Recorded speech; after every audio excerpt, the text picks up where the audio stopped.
អ្វីទាំងអស់នៅក្នុងអនាគតណាគ្រាន់តែជាផលិតផលនៃអ្វីអ្នកគ្នាធ្វើនៅបច្ចុប្បន្នកាលទេអញ្ចឹងត្រូវហ៊ានស្រឡាញ់ខ្លួនឯងនៅក្នុងពេលឥឡូវហ្នឹង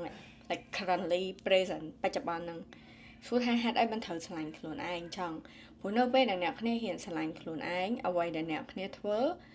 វាល្អជាងមុនហើយអ្នកគ្នាមានអារម្មណ៍ថាខ្លួនឯងហ្នឹង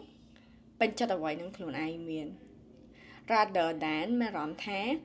stress មានអារម្មណ៍ថាខ្លួនឯងអត់ល្អមានអារម្មណ៍ថាខ្លួនឯងខ្វះខាតគ្រប់បែបយ៉ាង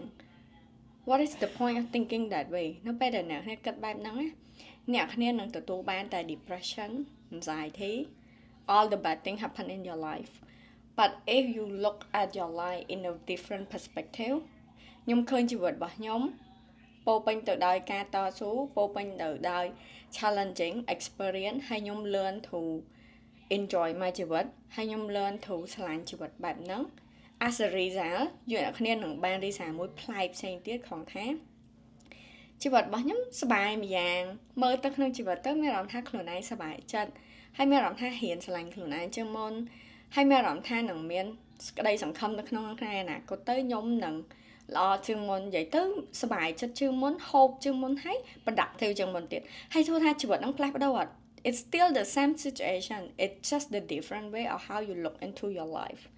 so ខ្ញុំ remind អ្នកគ្នា again and again ចូលមក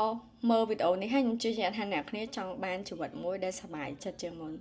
ចង់ហ៊ានមើលជីវិតនៅក្នុងផ្លូវល្អទោះបីអ្នកគ្នានៅ bad situation ខ្លាំងប៉ុណ្ណាក៏ដោយក៏ត្រូវហ៊ានមើលជីវិតរបស់យើងនៅផ្លូវល្អហើយធ្វើអ្វីដែលយើងអាចធ្វើបាននៅក្នុងពេល present ហ្នឹងព្រោះអនាគតកាលគ្រាន់តែជាលទ្ធផល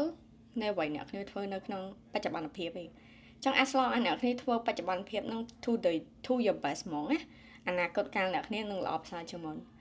ហើយខ្ញុំសង្ឃឹមថាអ្នកគ្នានឹងមានរឿងល្អៗចូលមកជីវិតរបស់គ្នាកាន់តែច្រើនហ៊ានស្រឡាញ់ខ្លួនឯងកាន់តែច្រើន